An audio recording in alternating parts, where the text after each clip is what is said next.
Alors oui, c'est vrai. Parfois, on est perdu.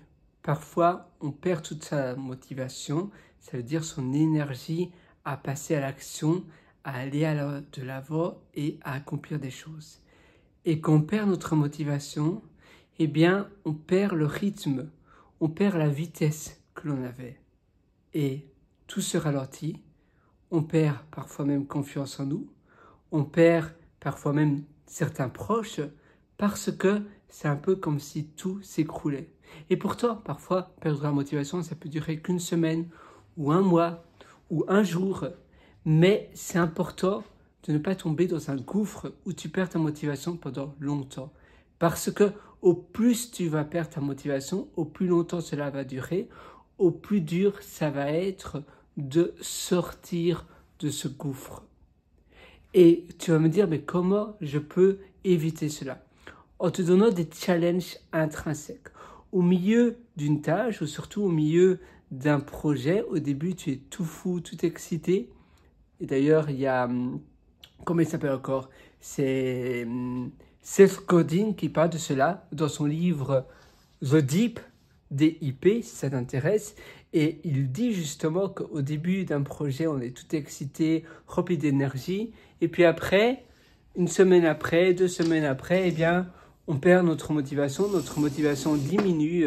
Et c'est là où il faut trouver des challenges. Il faut se challenger, il faut trouver quelque chose d'intrinsèque qui va te remotiver. Tu as vu la verdure, comment c'est beau? C'est pas mal de verdure et moi j'adore la verdure. Je me trouve actuellement à Bangkok, si ça t'intéresse. Et c'est vrai que je réalise pas mal de projets, je réalise pas mal d'applications et autres. Et pour moi, la motivation, c'est important.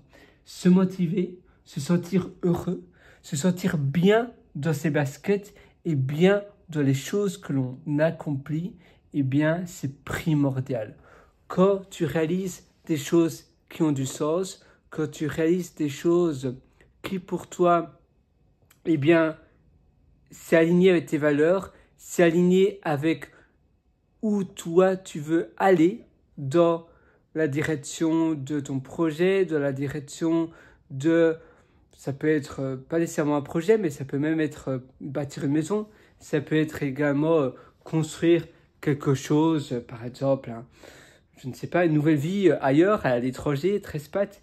Eh bien, à un moment donné, parfois, on se remet en question. Et c'est normal de se remettre en question, mais il faut également savoir ce que tu veux.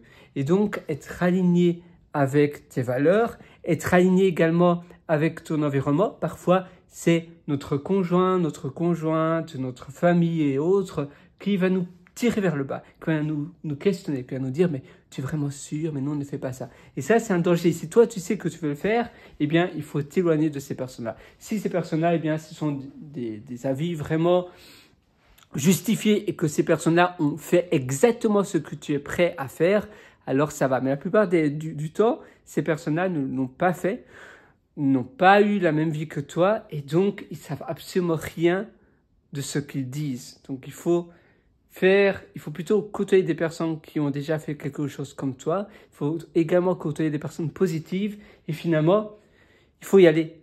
La vie est courte et c'est vrai que c'est très souvent les projets que l'on n'a pas fait que l'on regrette sur notre lit de mort.